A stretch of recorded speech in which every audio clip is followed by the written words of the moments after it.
Welcome to the Insomnia Project.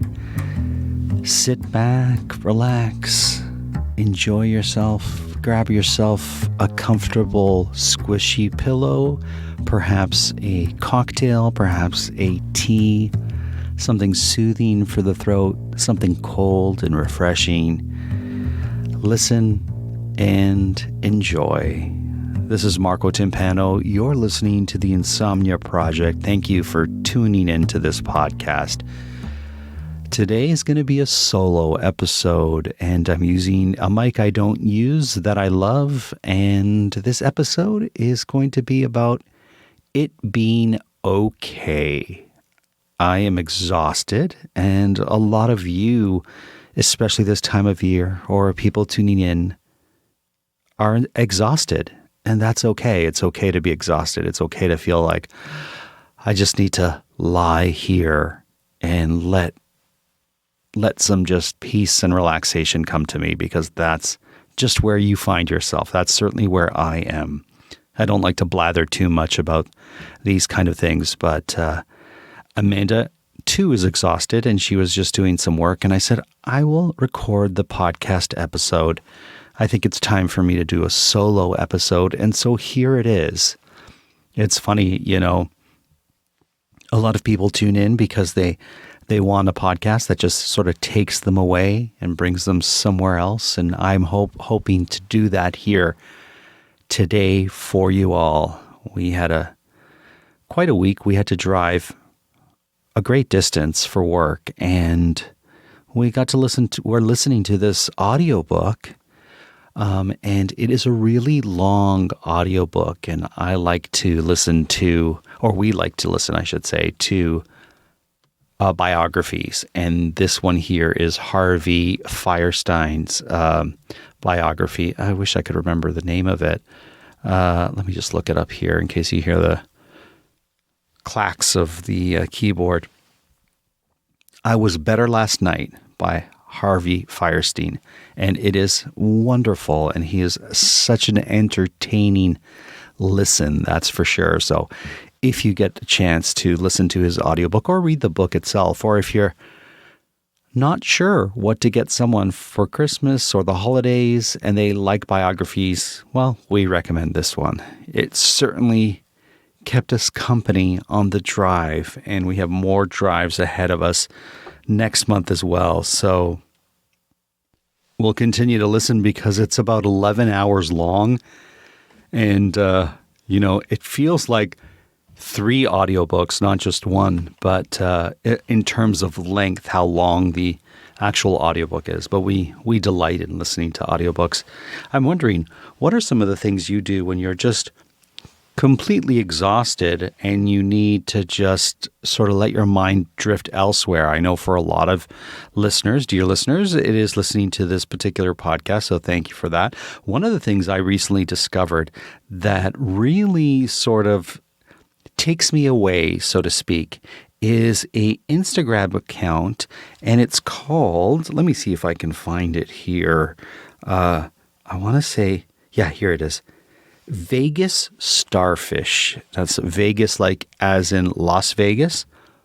Vegas Starfish. I'm giving them a plug, but on Instagram, what I love about it is they give you some real insider tips about things to do in Las Vegas.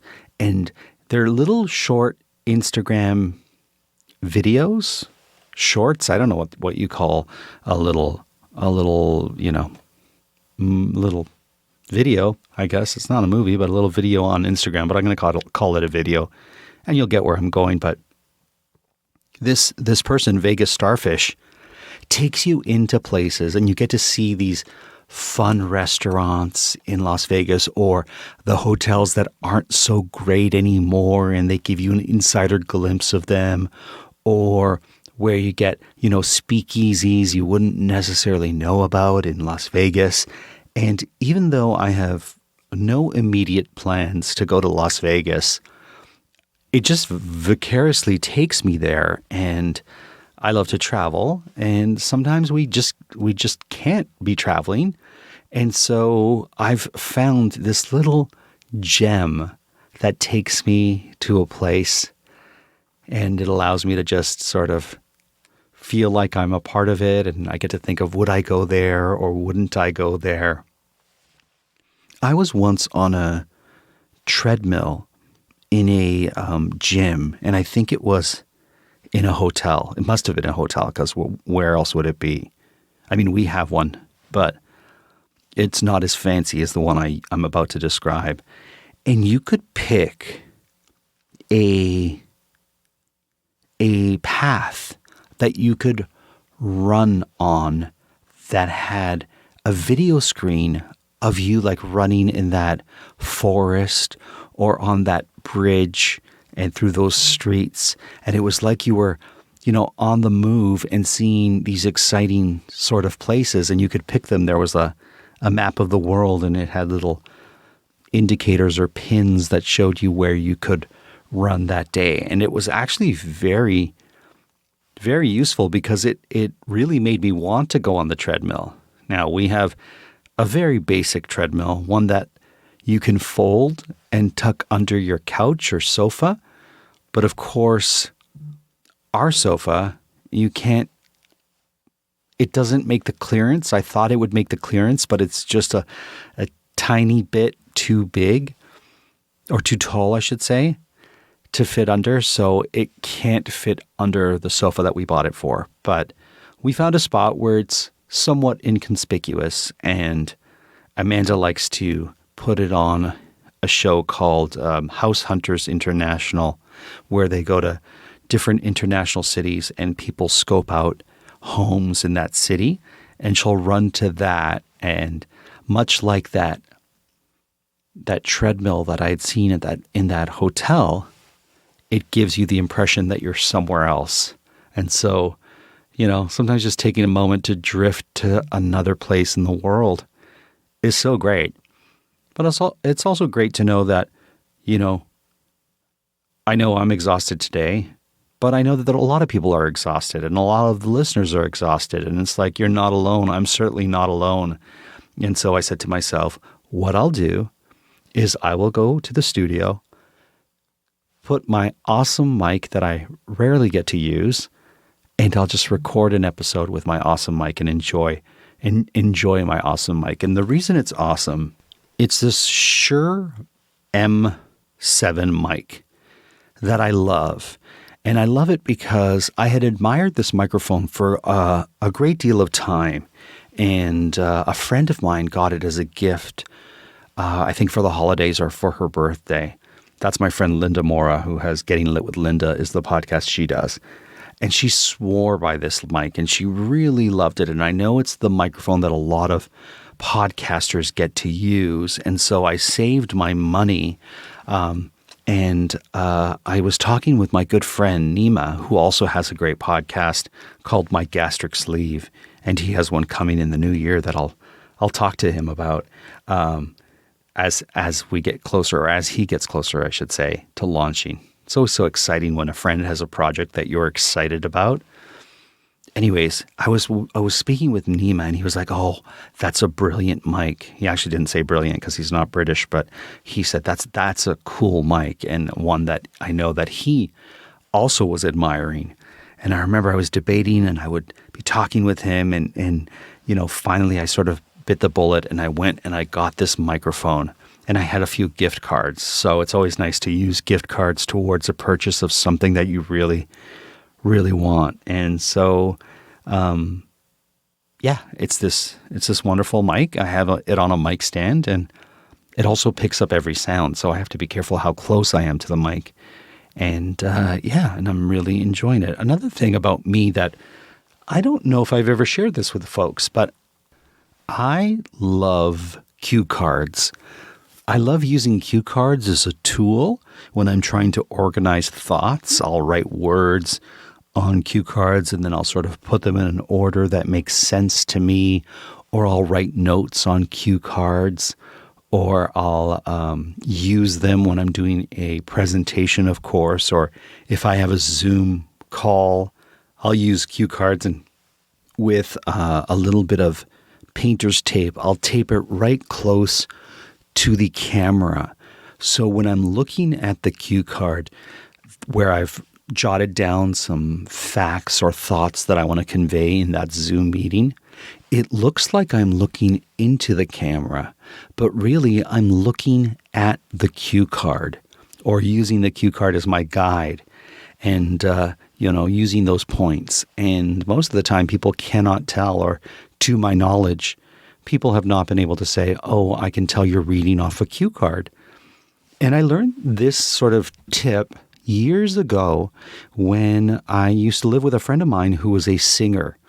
And when she had a concert that she was doing, or she was playing at a club, she would write some of the lyrics on her index finger, and it would kind of curl around to the little padding between the index finger and the thumb. And she'd write some of the lyrics of her song on that index finger on her right hand. So I would ask her, why do you have lyrics? Or why do you have all that writing on your hand? And she said, it's the first song that I sing, and I write the first few lyrics on my hand because if I get nervous, it's there for me, and I'm holding the microphone, and so I could be looking at my hand, and no one would know that because it just looks like I'm looking into the microphone, which is something singers will often do. And I said, wow, where did you get that idea from? And she's like, singers do it all the time. And in particular, if they have a, dance number that they have to sing with, or if there's a song that they have some lyrics that they find difficult to remember, they'll put it somewhere where they can see it and the audience doesn't, but it looks like they're singing to the audience. And I always thought that was such a interesting thing that I incorporated into what I do when I'm on a Zoom meeting. And if it's useful to you, by all means, grab a cue card, some painter's tape, and tape it so that it's near the camera on your computer. And I'll just take this moment to grab my pen and a cue card to write a note on the cue card. I have it right here. This one happens to be a yellow cue card.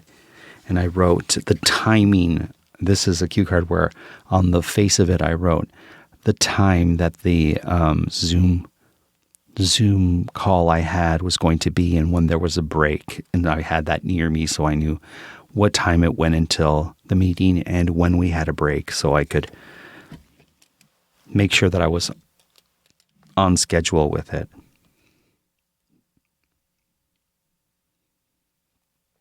And the reason I grab a cue card is sometimes I'll write down, so for example, I'm going to write down Vegas starfish on this so that I don't forget to include it in the show notes in case anyone wants to see that Instagram account. And I'm using this pen that I love. I have to say, I love a Pentel pen.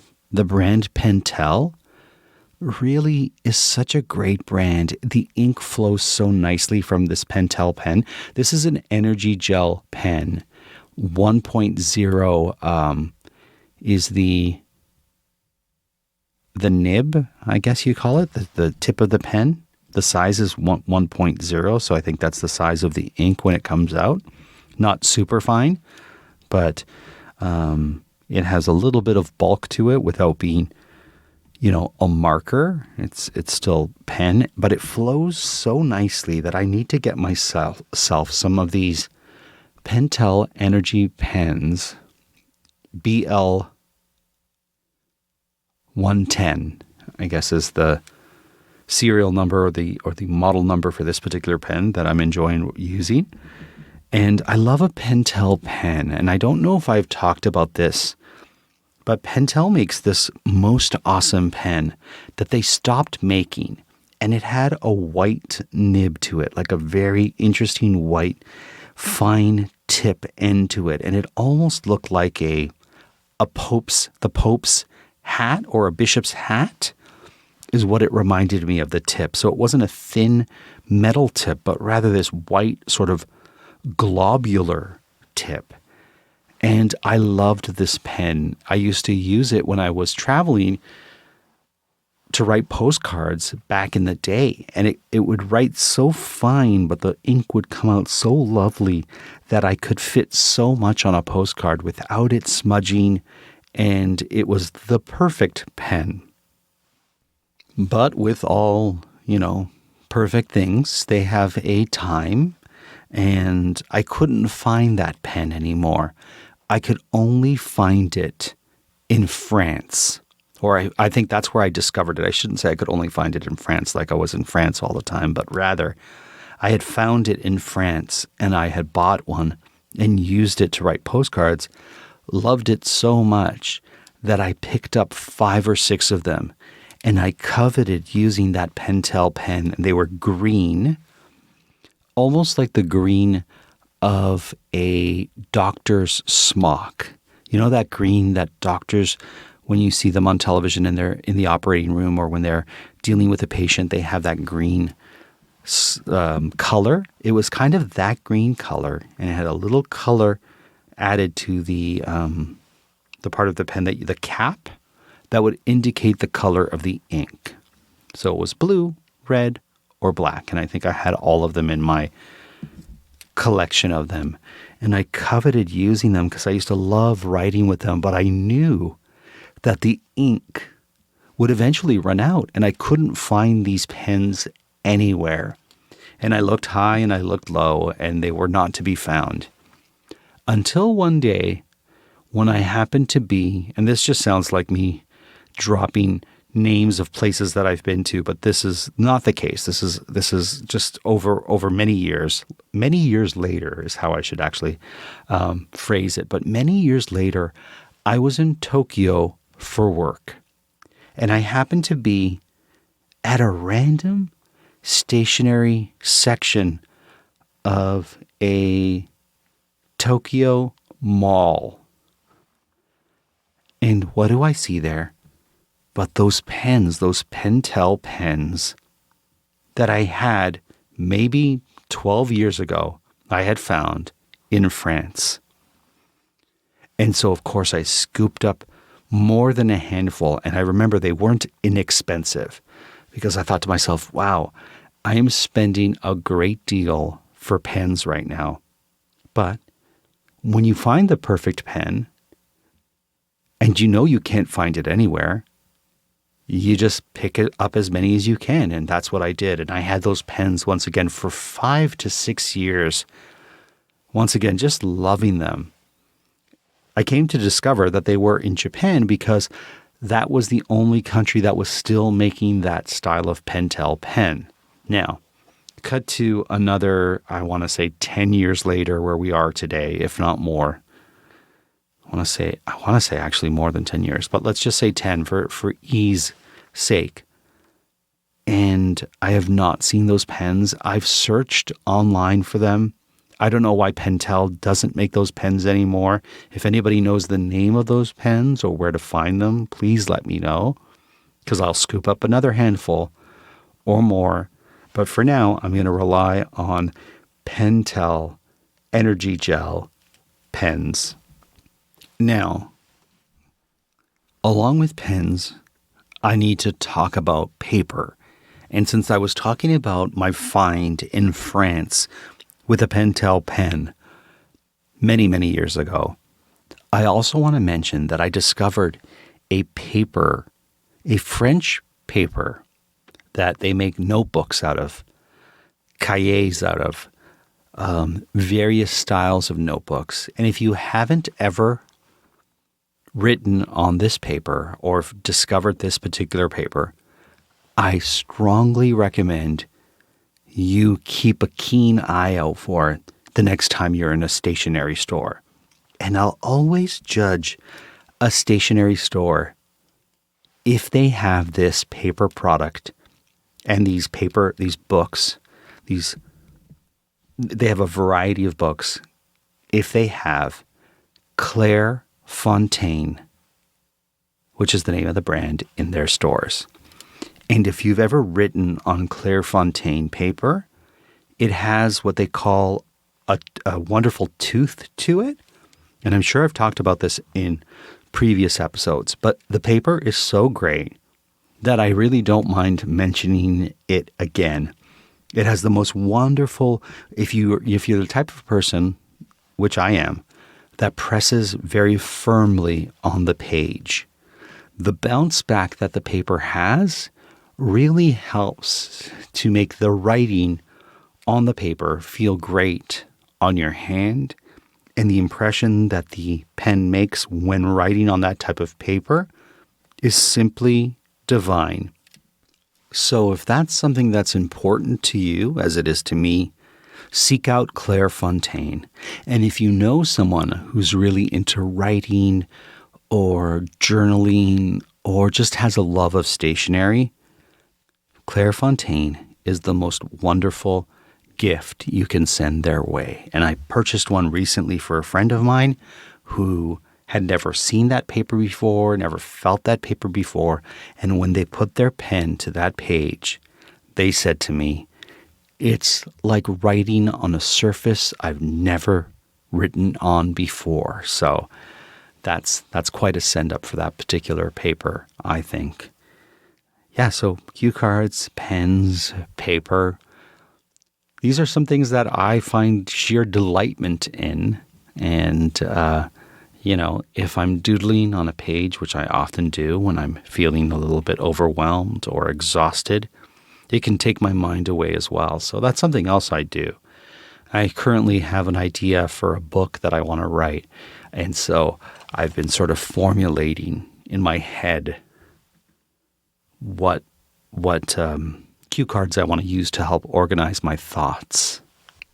So I think I'll work on that this December and in the new year. And we'll see if I get a chance to actually publish another book. And that's my intention, to use cue cards to do that. But I'm not even going to ponder too much on that, because that in itself feels like a lot to consider on a day like today. I will say this. So as some of you may know, we have a scooter, a Vespa, that we use during the warm months because we love to ride it, and because it saves us a great deal of money with regards to the amount of gas it takes to power that moped versus what we would pay if we took a car or even transit. And it helps you zip by the city and see it in a different light. Anyone who has a moped or a Vespa or the equivalent, I'm sure will agree with me. But because we live in Canada and because it's November, our Vespa had to be brought into a garage because it's just too cold right now to do so. And I had waited a week too long. I should have brought it in to the place where we take it a week ago when it was still sunny and warm. But I planned today because I had seen on my weather app that it was going to be warmer. And lo and behold, when I hopped on it, and it's actually not far from my home where we take it, it wasn't that cold. Even though there's a bit of snow on the ground from last week, it was fine and it was delightful. And I got to take the last spin of the season. I'll see it back in April. And this also means I need to get snow tires put on my car. And so that's going to happen as well. And that's the change of the season, really. And I look forward to it. I hope you'll look forward to the holiday episodes, which are coming up. The episode after next week will be our last episode of the season. This season actually ran longer than our usual seasons have been running, because I usually do 26 episodes. But we had a sponsor sponsoring the show in Canada, and I wanted to ensure that there were enough episodes for them because they had sponsored mid-season. So anyone who lives in, actually it was only airing in Ontario, you would have heard some of those ads. That said, thanks to that sponsor, I was able to continue the season longer. And for anyone who doesn't enjoy listening to any of the ads that are on this podcast, there's always the option to sign up for the ad-free episodes, or make it so that you pay, I think, $3 a month to get ad-free episodes. And if you just go to our show notes at the very end, you'll notice the link where to do that. I want to thank everyone who's been supportive of the show and for all the emails that we've received throughout this season. They've really been quite lovely, I have to say. Do you have something that you do when you're just exhausted, or where you just need to lie back and not worry about anything? I'm just curious to know what you do. Do you have a favorite pen or a favorite paper to write on? I know a lot of people love the Moleskine books, or cahiers as they say in French, but they're not my favorite. Like I said, Clairefontaine beats it every single time, in my opinion. I would love to know if you've had a chance to use or try a Clairefontaine book. If you have, I'd love to know what you think of it. And that brings us to the end of this particular episode. Thank you for listening. I'm so grateful that I came down to do this so that it would be up and ready tomorrow morning when the episode airs, and available for you whenever you listen to the podcast. Thank you so much for listening. I sincerely hope you were able to listen and sleep.